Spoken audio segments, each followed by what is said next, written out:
Some doors should never be opened.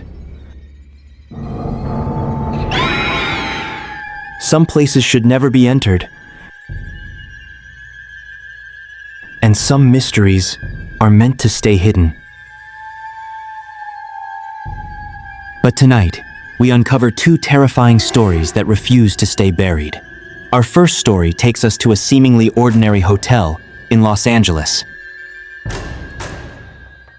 where a young woman named Elisa Lam vanished under mysterious circumstances. Story 1. The Mystery of Elisa Lam. In 2013, a 21-year-old student named Elisa Lam arrived in Los Angeles, traveling alone and documenting her journey online. Like many young travelers, she was excited, curious, and ready to explore a new city. She checked into the Cecil Hotel, a place that looked ordinary from the outside, but had a reputation that many described as deeply unsettling. Over the years, people had whispered about strange incidents in that building, unexplained deaths, disturbing events, and a lingering feeling that something wasn't quite right within its walls. But Elisa didn't seem to know any of that. At first, everything appeared normal. She visited places around the city, shared updates, and stayed in contact with her family. But slowly, something began to change. Hotel staff later mentioned that her behavior had become unusual. She was reportedly acting strangely, sometimes leaving notes, sometimes behaving in ways that made other guests uncomfortable. Eventually, she was even moved to a different room. Still, nothing at that point suggested what was about to happen. Then, suddenly, she disappeared. No message, no call, no trace. Days passed, and the silence around her disappearance started to grow heavier. Her family became worried. Police were contacted. Searches began. But inside the hotel, something felt off, like the building itself was holding on to a secret. Then came the footage. A security camera inside one of the hotel elevators captured what would become one of the most disturbing videos ever seen online. When investigators reviewed it, they realized this was the last known recording of Elisa alive. The elevator doors slide open. Elisa steps inside. At first, she seems calm. She presses a button and waits. But then, something changes. She suddenly begins pressing multiple buttons in a strange pattern, as if she's trying to override something or escape. Her movements become rushed, almost panicked. The elevator doors remain open, refusing to close. She steps back into the corner. Then slowly, she leans forward and looks out into the hallway. There's nothing there. At least, nothing visible. But her reaction tells a different. She quickly steps out of the elevator, looks left, then right, as if someone is standing just out of sight. Then she moves in a way that doesn't feel normal, her hands twisting, her gestures unnatural, almost like she's communicating with something we can't see. For a moment, it feels like she's trying to calm something down, or maybe plead with it. Then she steps back inside. The doors finally close, and just like that, she's gone. When this footage was released, millions of people watched it, over and over again, slowing it down, zooming in, trying to find anything that could explain her behavior. Some said it was fear. Others said it looked like she was hiding. But almost everyone agreed on one thing. It felt like she wasn't alone. Days turned into weeks, and still there was no sign of Elisa. But inside the hotel, something strange began happening. Guests started complaining about the water. They said it tasted unusual. Some described it as bitter. Others said it had a strange color, even a smell that made them uncomfortable. Still, no one immediately realized what was causing it, until maintenance workers finally checked the rooftop water tanks. What they found inside one of them was beyond horrifying. Elisa's body floating in the water. The same water that had been running through the hotel. That moment turned the entire case into something far darker. Because finding her body didn't solve the mystery, it made it worse. The roof was not easily accessible.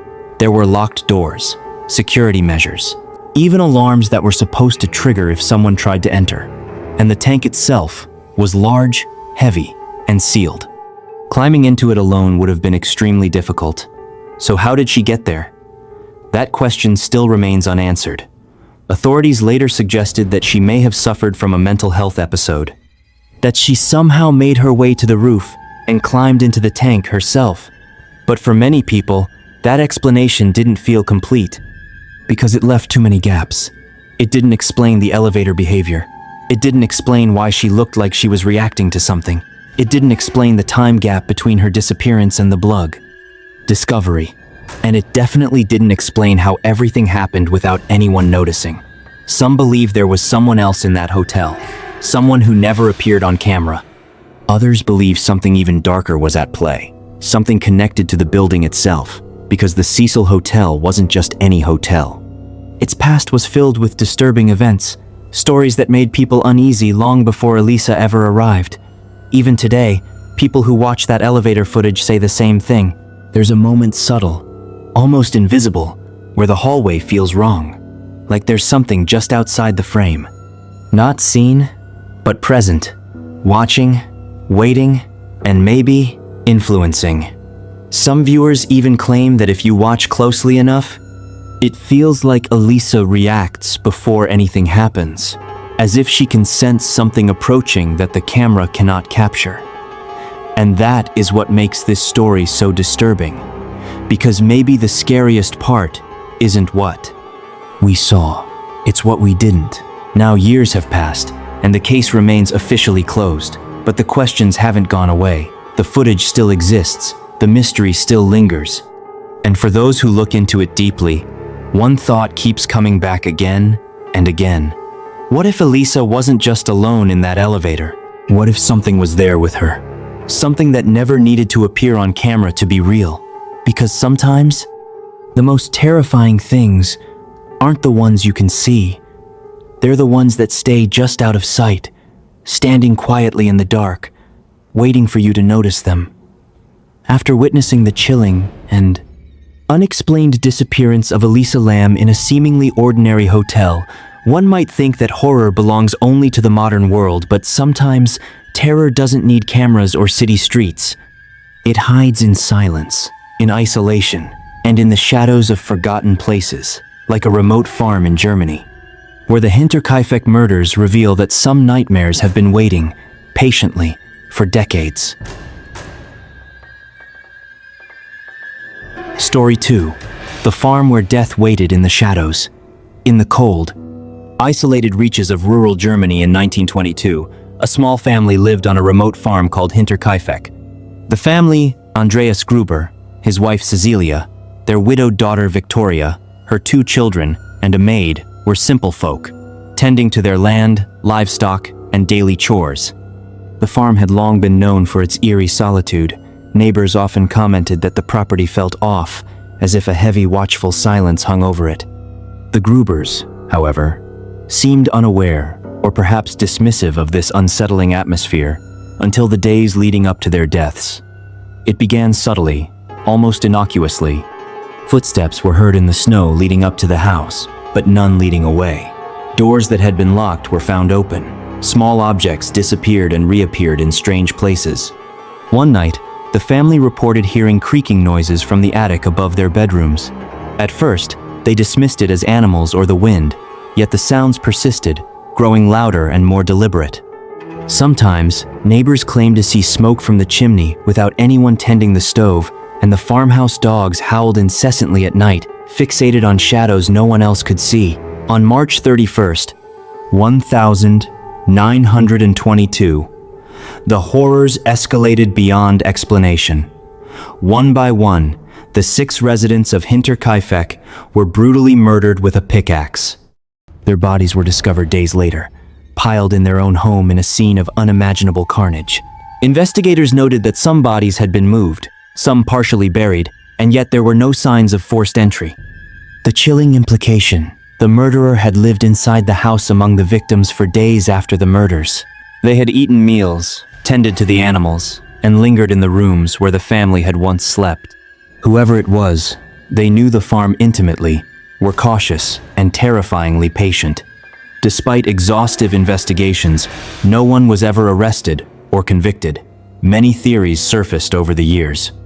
Some suggested a vengeful neighbor or a disgruntled family acquaintance. Others proposed supernatural explanations, citing the persistent, strange occurrences leading up to the murders. Some even speculated that the murderer might have been someone who had once lived on the farm or had intimate knowledge of its layout, given the precision with which the killings were executed. Yet none of these theories fully explained the cold, calculated patience of the killer or why they remained in the house after the murders, seemingly unafraid of discovery. Over the decades, Hinterkaifeck has become synonymous with one of the most haunting unsolved crimes in history. Paranormal enthusiasts point to the farm's eerie isolation, the footprints, and unexplained noises as evidence that something beyond the ordinary may have been involved. Others see it as a cautionary tale of human cruelty. Someone patient, calculating, and merciless, hiding in plain sight. When reading about the murders, it is impossible not to imagine the fear of the family in their final hours, the silence, the snow outside, and the knowledge that a killer walked the same floors they slept on. Today, the farm no longer exists in its original form, but the story endures.